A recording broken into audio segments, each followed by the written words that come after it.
அன்பு நண்பர்களே வணக்கம். நாட்டுப்புற கதை களஞ்சியம் ராஜநாராயணன் தொகுத்த ஒரு பெரிய கலெக்ஷன்.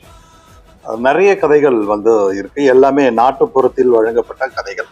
இதுல படிக்கும் பொழுது கெட்டிக்காரன் கதைகள்ன்ற தலைப்புல ஒரு கதை ஒன்று படித்தேன். ரொம்ப கவனத்தையும் கருத்தையும் கவர்ற மாதிரி இருந்தது. ஒருத்தருக்கு தென்னந்தோப்பு இருக்கு, தேங்காய் சாப்பிடணும்னு ஆசை. ஆனா அவரால் தென்னை மரம் ஏறி இறங்க முடியாது இல்லையா, அதனால தேடிட்டு இருக்காரு. அப்ப சொல்றாங்க, இந்த பக்கத்துல திண்டு முண்டுன்னு ஒருத்தர் இருக்கான்ப்பா, அவன் மரம் ஏறுவான், அவங்ககிட்ட சொன்னீங்கன்னா உங்களுக்கு தேங்காய் தள்ளி கொடுப்பான் அப்படின்றாங்க.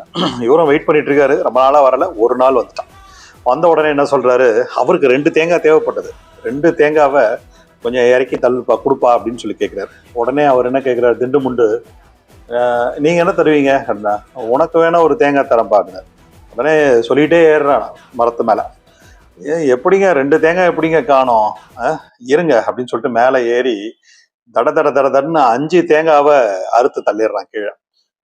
என்னப்பா, நான் 2 தானே கேட்டேன், 5 அறுத்து தள்ளுறேன், இருங்க இருங்க வந்து கணக்கு சொல்றேன் அப்படின்னு சொல்லிட்டு வேக வேகமா இறங்கி வந்துட்டு சொல்றான். 1 2 3 4 4 தேங்காவை கையில வச்சுக்கிட்டான், எடுத்து வச்சுக்கிட்டான்.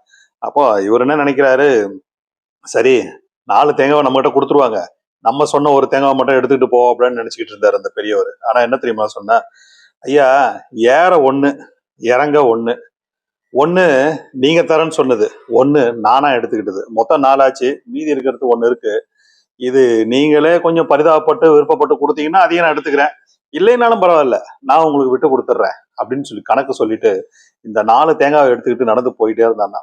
இவருக்கு ஒன்றும் புரியலையா, கணக்கு எல்லாம் சரிதான், ஆனா ஒரு தேங்காய் அவன் என்ன சொன்னான் அப்படின்னு கொஞ்ச நேரம் ஸ்டன் ஆகி நிற்கிறாரு.